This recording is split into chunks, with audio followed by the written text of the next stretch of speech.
Welcome to the Prophecy Club. Today we're going to be talking about suitcase nuclear bombs. As you know, the Bible says in the mouth of two or three witnesses, let a thing be established. And I have seven people that have been shown one way or another that suitcase nukes will hit America. And I believe that there's a high probability what is going on with America and Iran right now could be the patsy. While I do not think that Iran has the finger on the trigger, I do not think that they have control over them. I do think that they are becoming the patsy.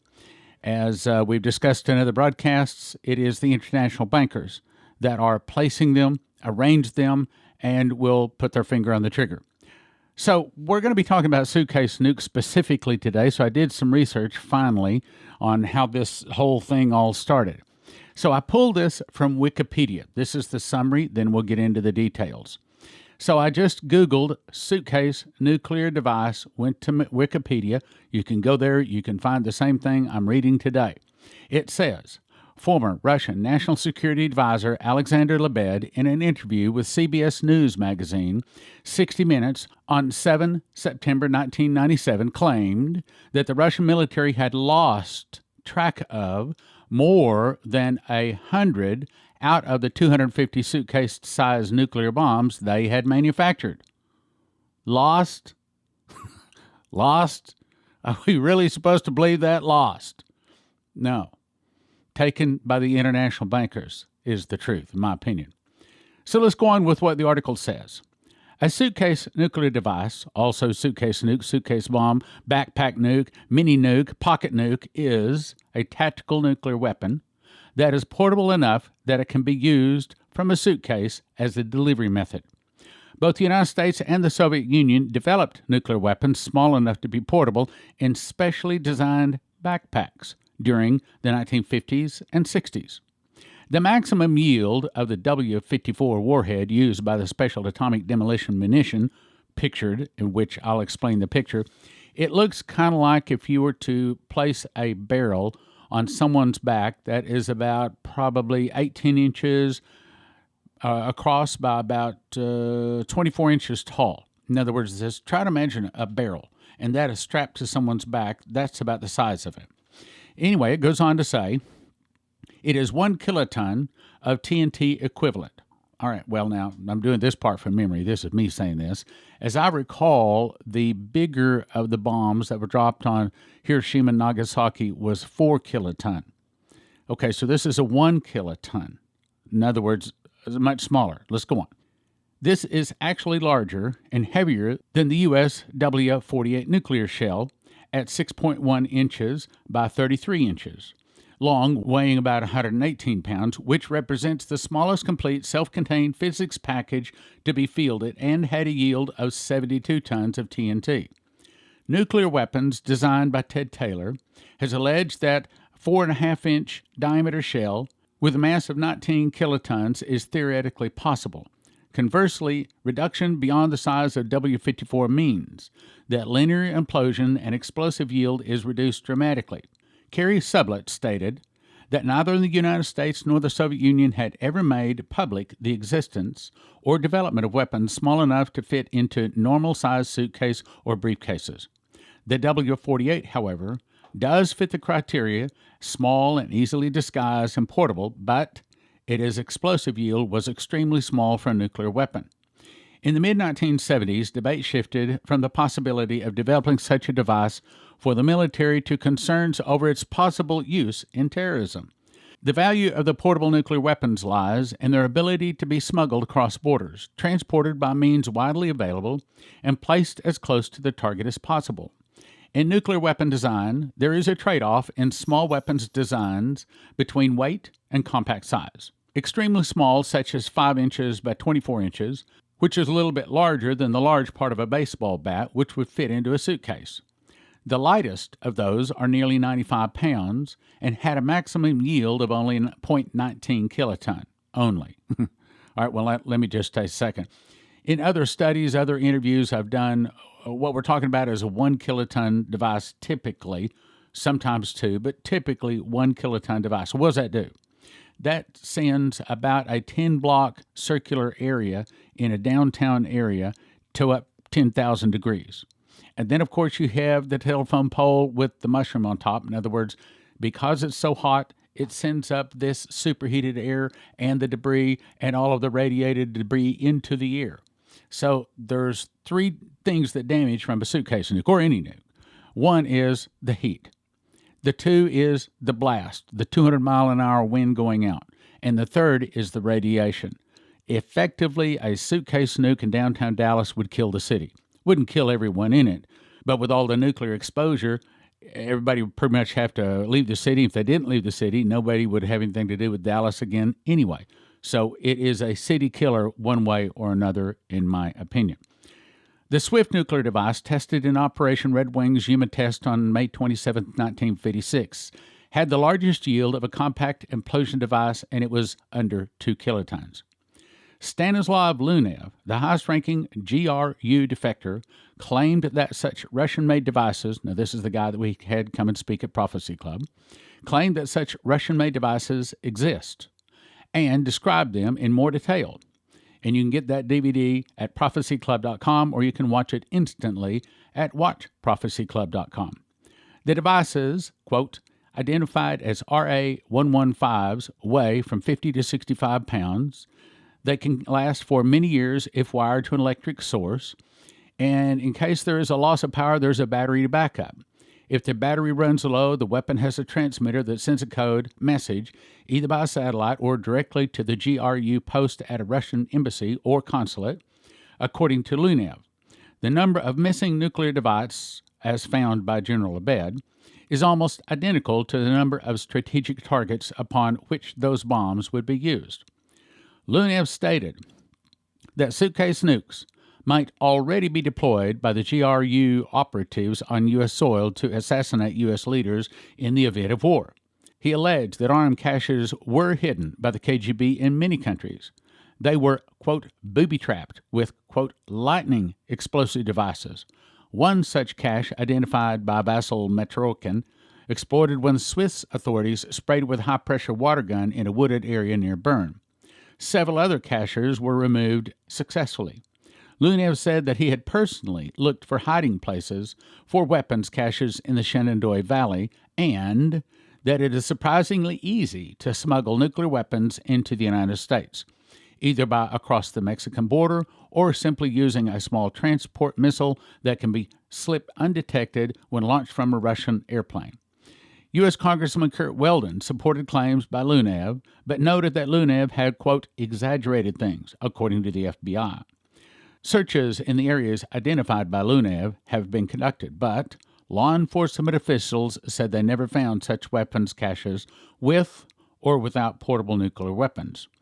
But again, in our case, we have 7 prophetic words or people of position that are all saying, yes, the suitcase nukes do exist and they are on U.S. soil. Let's go on.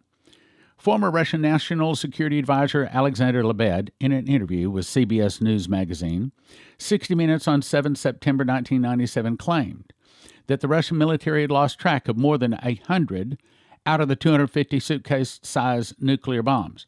Lebed stated that these devices were made to look like suitcases, and that he learned of their existence only a few years earlier. Russia's Federal Agency on Atomic Energy on 10 September rejected Lebed's claims as baseless. U.S. Congressman Kurt Weldon revived the question in 1999, displaying a notion model of what a Russian suitcase nuke might look like in a hearing 26 October, and lambasting the Clinton administration for not aggressively questioning the Russian government about the existence and location of hidden KGB weapons caches in the United States. The lightest nuclear weapon ever acknowledged to have been manufactured by the United States is the W-54, which was used in both the Davy Crockett 120mm recoilless rifle-launched warhead and the backpack-carried weapon called the MK-54 Special Atomic Demolition Munition. And of course, this has a picture of it, and it looks kind of like, I would say it's about twice the size of a baseball bat, and it has this little stand it sets on, and apparently you push a button and it launches this small nuclear weapon at whatever the enemy is. Let's go on. The bare warhead package was 11 inches by 16 inches, small enough to fit into a Foot Locker-sized container cylinder that weighed 51 pounds. Former Undersecretary of Defense for Intelligence Michael G. Vickers has claimed that he, along with other Green Berets Special Forces troops, practiced infiltrating Warsaw Pact countries with backpack-sized nuclear weapons, with a mission to, quote, detonate a portable nuclear bomb. All right, now let's go to what I've been saying. November 1998, Stanislav Lunev, the highest-ranking Russian military officer ever to defect from Russia, made a Prophecy Club DVD called Russian Defector Warns America. Again, you can get it at prophecyclub.com or watch instantly at watchprophecyclub.com. You ought to go watch the video. In this video, he stated that he knew of that from 20 to 50 of the 100 lost by Russia suitcase nuclear bombs had actually been smuggled into the United States. He claimed that he was part of the team sent to America to find the place to hide them. Then, May 5th, 2003, Michael Boldea had a dream, and I'm going to summarize that dream. He said it had been 6 years since my grandfather Dmitri Duduman had gone to be with the Lord. That night after the prayer, I went to bed, and I dreamt I was on a very high ridge and a great valley spanning out beneath me. I was stunned to see my grandfather, Dmitri, standing beside me. He looked young and vibrant, his hands in his pockets and a smile on his face. Interesting times ahead, my boy. Interesting times ahead, he said. Now I'm skipping some. He says, I was sent to show you something. Look and see. He said, pointing to the valley below, as I looked, I saw the outline of a map of America. Then the outlines of states began taking shape. As I continued to watch this map solidify, small lights began to flicker on and off in some of the states. I recognized California, Illinois, Michigan, Arizona, Washington State, Florida, and New York among the states that lit up. The light was rhythmic, almost like a homing beacon, constant in its progression. I continued to watch the lights going on and off, waiting for something else to happen, but nothing did. Finally, I said, I don't understand. What does this mean? Dmitri said, these are the places where those who were sent here long ago to bring fear and cause chaos have situated themselves. They lie in wait, planning and plotting destruction. They are as coiled serpents, looking forward to the hour when they will be loosed upon this nation. If God's children pray, once more he will delay the season of sorrow that is yet to come. Now let's pause a second. I don't have all the information in front of me, but I believe that that's already happened. I believe that this whole thing with Syria and the Syrian gas that was released apparently and all of that whole story, we were suspecting that that could be the patsy. See, the international bankers can't just set these all off for nothing. Have to have someone that the American people will blame it on other than them. And that's where Syria in those days came in handy. But now it seems to have turned to Iran. Ask yourself this. If, say, 35 suitcase nukes were to all go off in one day, all across America, who would America blame it on? They don't even need the news to tell them who did it. As a matter of fact, if the news tried to tell them somebody else did it, they wouldn't believe it. Right now, everybody in America would point their finger at Iran. And that's exactly what the international bankers want. That's what they need. They don't want the finger pointed at them, but they, the international bankers, the Khazarian mafia, the deep state, whatever you want to call them, evil in high places, evil we can't even understand, they are the ones that have planted them and have the finger on the trigger. Let's go on. We stood on the ridge in silence for a long time. After a while, the lights stopped flickering in the valley below, and the map began to fade away. Suddenly, my grandfather turned his head toward the east and began to sniff the air as he used to, saying, "Storm's coming, my boy, and it's a bad one. Now, give an old man a hug and let me be on my way. Be vigilant and work while you still can. It's all God asks of any of his servants. If the Father wills it, I will speak again." Now let's go to October 15th, 2004. That was 2003. This is Michael Boldea again. This dream is called The Eagle and the Serpents, and this is my summarized version. I dreamt I was walking through a sparsely wooded forest, and suddenly my attention was drawn to an eagle flying high above, and it was slowly descending toward the earth. The eagle landed in the clearing and began to look around, and a man dressed in white, clasped his hands in front of me, appeared beside me and said, "Be patient. In due time you will see the purpose." Suddenly, It seemed out of nowhere a brown snake lunged at the eagle and bit down on its left wing. The snake's bite was quick and precise. The eagle reacted without delay, clawing and pecking at the snake, cutting deep wounds in its underbelly, trying to defend it off and ward off the serpent. Just as it seemed the eagle was winning the battle, and the serpent was retreating, another serpent appeared, with red and black diagonal stripes, covering his body, and without hesitation struck down on the eagle's right wing, biting down and refusing to release. Now, what's the red and black striped snake?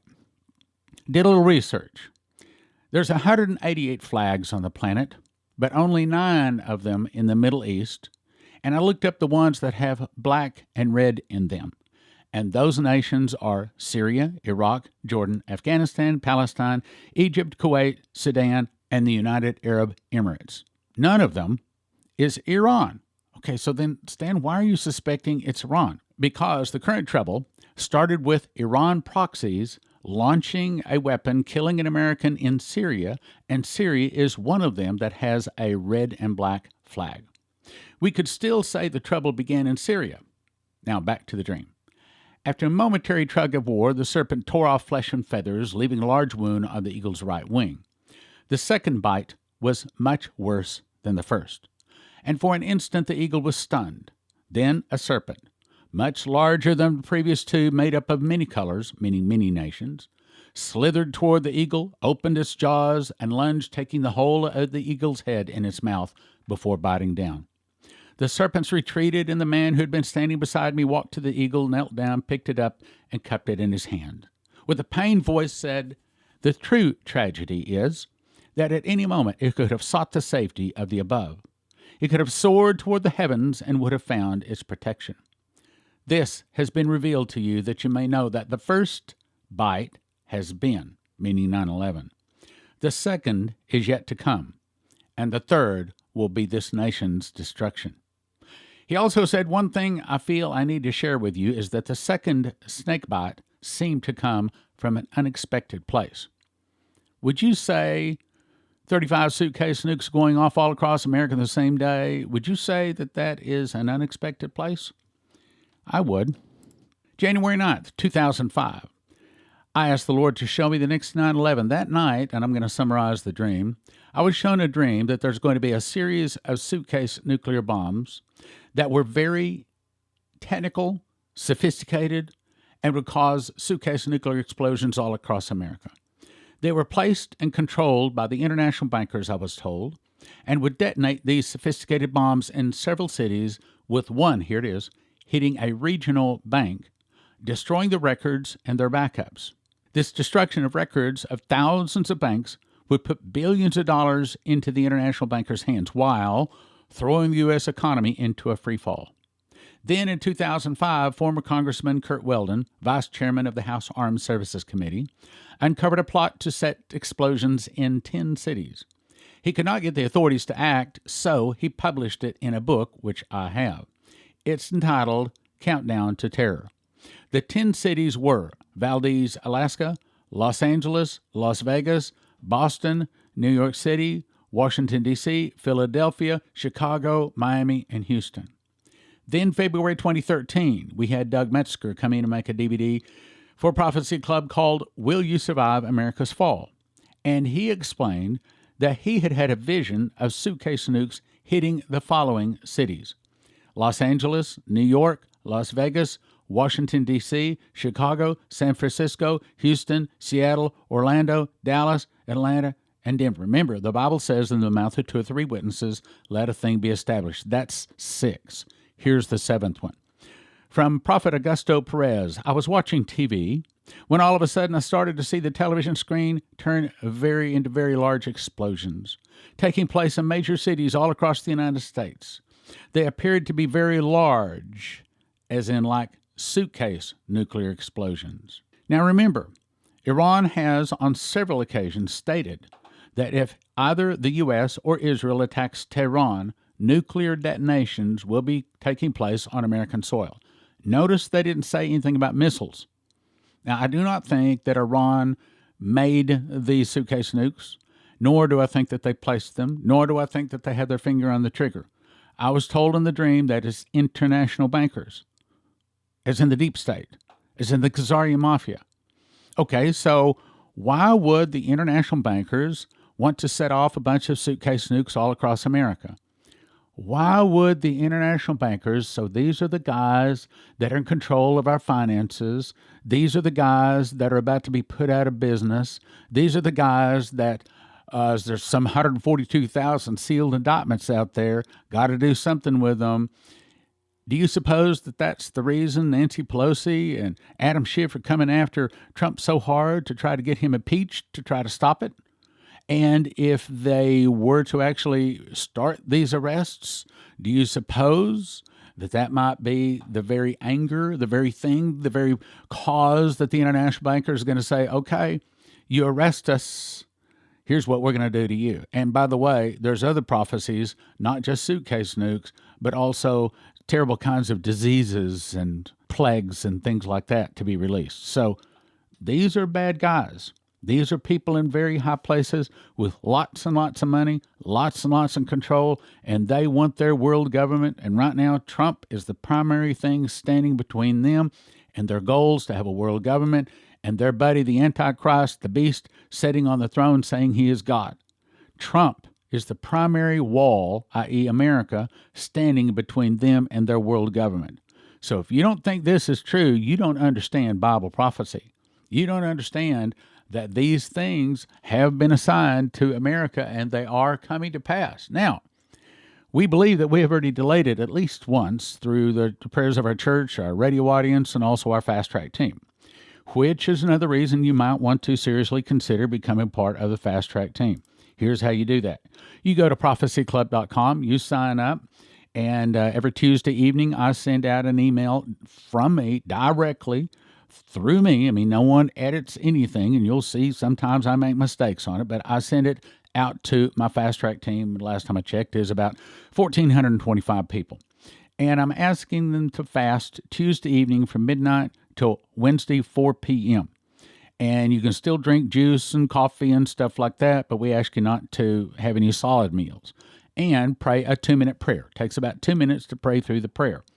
I never send any product offers. I never ask for any donations from my Fast Track team. It is not about money. It is about fasting and prayer, and that's all it is about. You can quit anytime you want to, and that's my promise. You get signed up at prophecyclub.com if you'd like to be a part of the solution. If you want to help us put a stop to this, rather than biting your fingernails, then consider joining the Fast Track team. Another thing I would consider you do is get the Sevenfold Miracle Crusade. Get to that website, read all about it, because, as I've said many times, I've been called to build an end-time army of prophecy teachers working miracles. If you're listening to this broadcast on at least an occasional basis, then you're listening to it because you are called. You're called to be a prophecy teacher, called to be able to give an answer to those people that haven't taken the time to research about Bible prophecy, and all of a sudden will find themselves in a world of trouble. They're going to find themselves in the last days underinformed, ill-prepared, and they're going to need people like you to explain to them what to do to be saved and what to do to understand all about is what is going on in the world, because the 6 o'clock news is not going to be talking about Bible prophecy. That's the reason God is raising up you. Now, the Sevenfold Miracle Conference is about training you to do that. We're going to put you through Leslie's School of the Prophets. She is going to anoint you with her oil and pray that you would receive a prophetic anointing so that you can hear the voice of God more clearly. Second, I'm also going to teach more about Bible prophecy and anoint you with my revelation oil so that you will receive the revelation spirit that I received when I memorized the book of Revelation. There's going to be several very, very powerful things that we do, including we also have a deliverance session there, a couple of deliverance sessions. So all of this is preparation because we're building an army of end-time prophecy teachers working miracles. If you want to get off of the bench and into the game, then you'll get yourself to the Sevenfold Miracle Crusades. Each day that you wait, the price is going up. The registration fee, I believe it is up to January 15th, is $300, and then it jumps to $350, and I think it's like $400 at the door. And no, it's not easy to come, but if you're supposed to be there, here's what you do. Lord, if I'm supposed to be there, send me the money. arrange for me to get the days off, and I will go. In addition to that, we're also asking a 3-day consecutive fast of everyone coming. In other words, this is not a fluff meeting. This is a meeting for people that are serious. You want to walk in sevenfold miracles. You want to be able to teach Bible prophecy, win souls, build the kingdom of God in the day of trouble, which, hate to say, could even be starting this year. I'm not saying the tribulation's starting. I'm saying, look, if Iran comes up with something more, you can rest assured Trump's going to hit them. And also, if Trump goes to this big roundup, you can rest assured the international bankers going to push the button. Suitcase nukes go off all across our nation, and all of a sudden, we are living in a very, very different world. Go to sevenfoldmiraclecrusades.com, sevenfoldmiraclecrusades.com. Also, get my 2 books, Secret Door to Understand Bible Prophecy and Miss the Mark at prophecyclub.com. Secret Door to Understand Bible Prophecy, 1 for $20, don't do that, 5 for $30, and 10 for $55. Miss the Mark, 1 for $20, don't do that either, and that goes in lots of 10. They're sealed in banks of 10 books, 10 for $25, 20 for $40, 40 for $60 at prophecyclub.com. Miss the Mark at prophecyclub.com. In my new book, Miss the Mark, I expose the 9 deceptions the beast will use to deceive, if it were possible, even the very elect. Since Lucifer is only given 3.5 years to rule the world, but given 6,000 years to prepare for it, is it possible he has set up a 9-point plan so well thought out, so cunning, will deceive all whose name is not written in the book of life? What would you do if you had to tell a person the most important thing in the world, but you knew they wouldn't believe you? What would you do? Would you tell them? I believe you would. But what is the most important thing in the world to tell a person? The answer is, don't take the mark of the beast, because those taking the mark do not get soul death, but eternal torment in hell. But how do you tell them? Give them Miss the Mark. It is designed to be given to anyone, even if they've never heard of the Bible, Jesus, even if they're in another religion. It takes them from a blank page to making sure they will never take the mark. It's thin and easy to read. 1 for $20, but don't do that. Instead, we make them available in lots of 10. 10 for $25, 20 for $40, 40 for $60. That's 1 for $20, but don't do that. 10 for $25, 20 for $40, and 40 for $60 at prophecyclub.com. That's Miss the Mark. Don't take the mark of the beast, prophecyclub.com. In 2017, I memorized the book of Revelation just as a simple project. Surprisingly, I began to receive information on 30 revelations and 2 visions beyond what is found in the Bible. God showed me a secret door, which is based upon a single word found in Revelation and Leviticus, linking the feasts to the prophecies. When linked, a person enters into an understanding of Bible prophecy not previously known. Even though I've been in the world of Bible prophecy for 40 years, frankly, I did not know anything of what is in this book. One prophetic word described it this way: there is a lock that I have put over a word in the book of Revelation that I'm going to open to you. It will turn so many books written on the end-time message into obsolete books. That's this book. Topics are: Jesus returns on what feast? The secret of the feasts. Who are the 2 witnesses? What is the morning star? The judgment seat explained. The great white throne explained. The nations explained. What is the shout? And the parables explained. Seals, trumpets, and vials go in what order? 2 amazing prophecy charts on the back flap, 12 inches by 9 inches. Imagine a book on prophecy that brings a fresh, new, accurate perspective. I don't want you to get 1 book for $20. I want you to get 5 books for $30 or 10 for $55. It's called The Secret Door to Understand Bible Prophecy, available at prophecyclub.com. The Secret Door to Understand Bible Prophecy.